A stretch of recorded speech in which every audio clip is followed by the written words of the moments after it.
This video footage is enough to make us realize how dangerous the situation of the Dajjal actually is.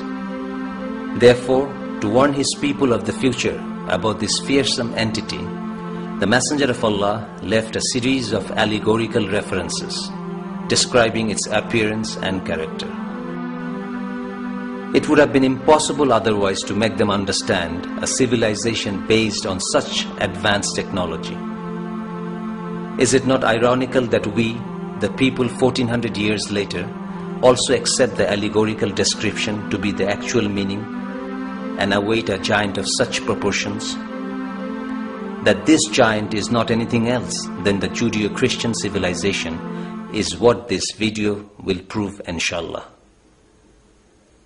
Let us study the Messenger of Allah's hadiths regarding this one by one.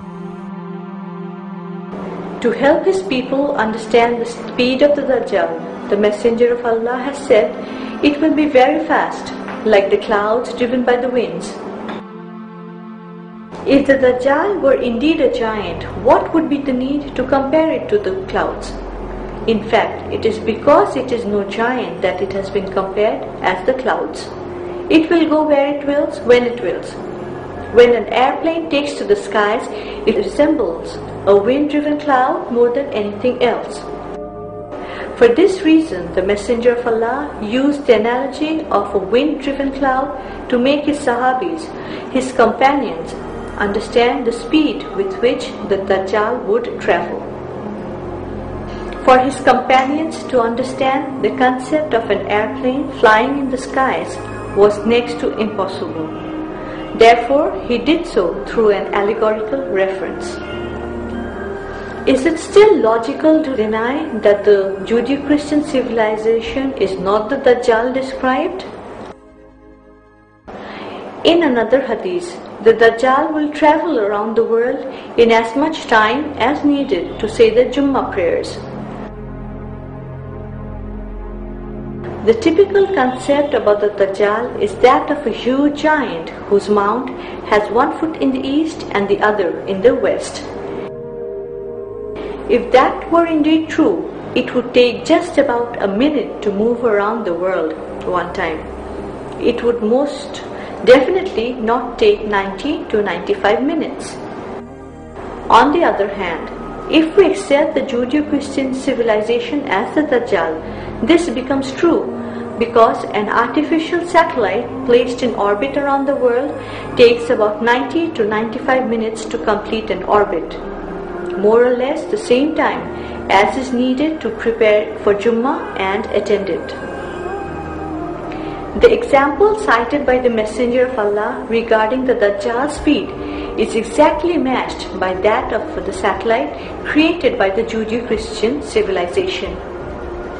Is it still justified to reject that the Judeo-Christian civilization is the Dajjal? Let us present another example to clear this.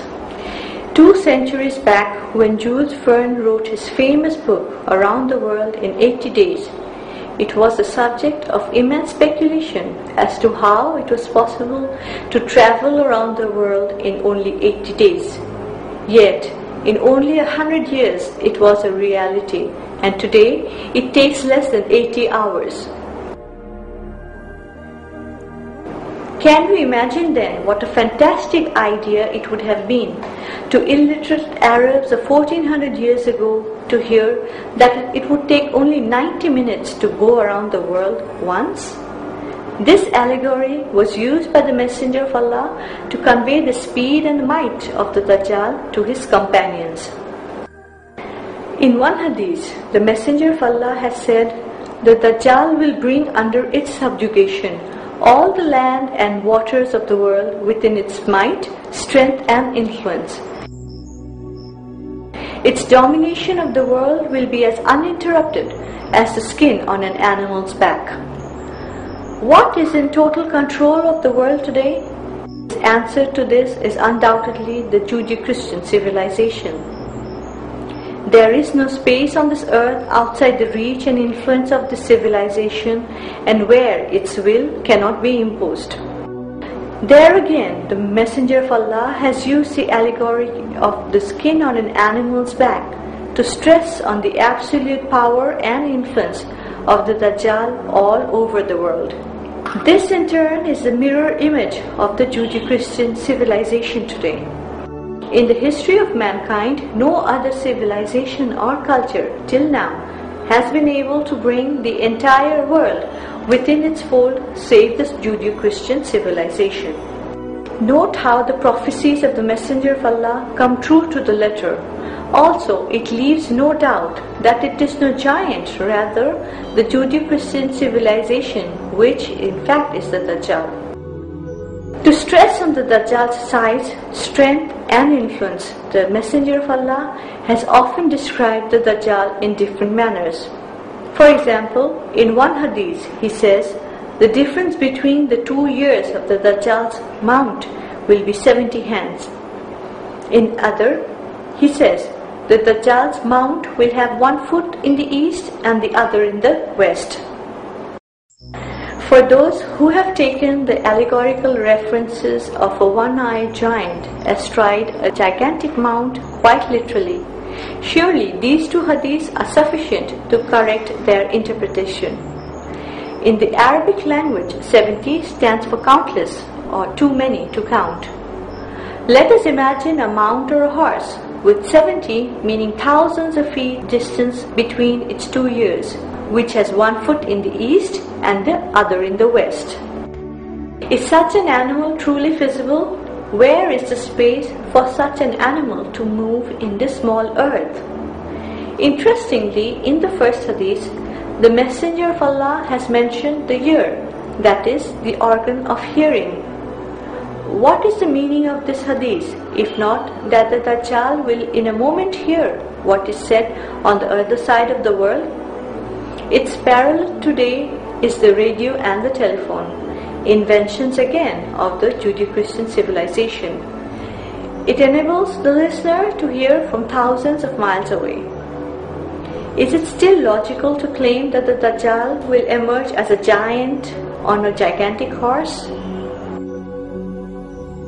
In the other hadith, the Messenger of Allah states that the Dajjal's mount will have 1 foot in the east and the other in the west. This again is an allegorical reference to the worldwide application of the scientific technology of the Dajjal. This scientific technology is the Dajjal's mount that will take it to the farthest corner of the world. This has 1 foot in the east and the other in the west. The numerous dazzling inventions of this civilization has enveloped the world like the skin on the back of an animal. This is what the Messenger of Allah tried to make his companions understand through series of allegorical references. To ensure that his ummah, his people of the future,